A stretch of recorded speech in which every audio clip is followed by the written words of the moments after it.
presented by माँ Bhagwati recording studio Delhi.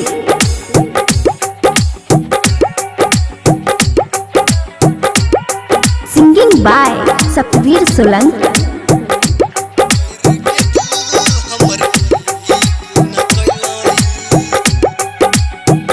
हमारा भुला के निक न कोइलही, हमारा भुला के निक न कोइलही, तोर के दिल हमर ठीक न कोइलही, तोर के दिल हमर ठीक न कोइलही, बिचरोहिया में छोड़ के गेलही, बिचरोहिया में छोड़ के गेलही, तोर के दिल हमर ठीक न कैलही, तोर के दिल हमर ठीक न कैलही।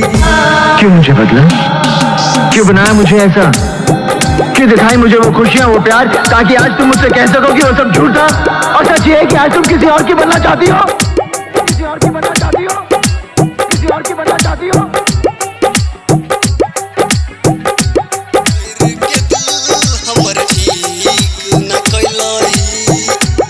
माँ भगवती रिकॉर्डिंग स्टूडियो दिल्ली। हटो जैसा दिली गे हमारा बर्बादी गे, जे भी जे ससुराता करी है आजादी गे,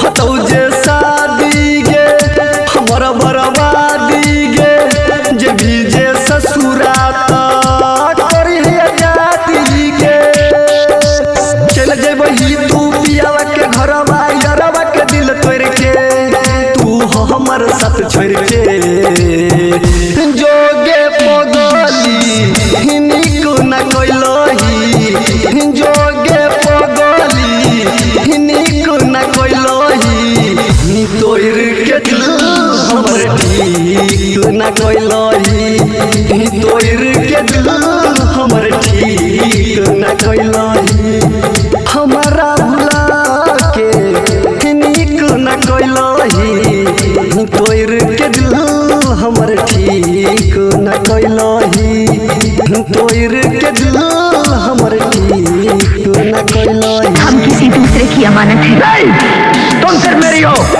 और किसी की नहीं हो सकती। हम दोनों के बीच अगर कोई आया तो समझो वो मर गया, मर गया, मर गया, मर गया। मिक्स बाय प्रेमी राधा रमन जी।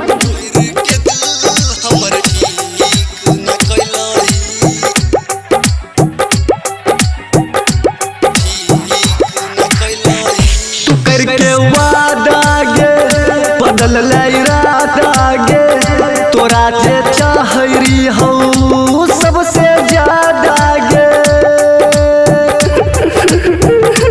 करके वादा गे बदल लाई राता गे, तोरा जे चाहरी हो सबसे ज्यादा गे, तोरी है न गपू प्यार कबहू जीवी देख के तस्वीर, कहो राहुल सतवीर, जोगे पगली निक न कोइलही, जोगे पगली निक न कोइलही, तोर के दिल हमर ठीक न कोइलही, तोर के दिल हमर ठीक न कोइलही। माँ भगवती रिकॉर्डिंग स्टूडियो दिल्ली।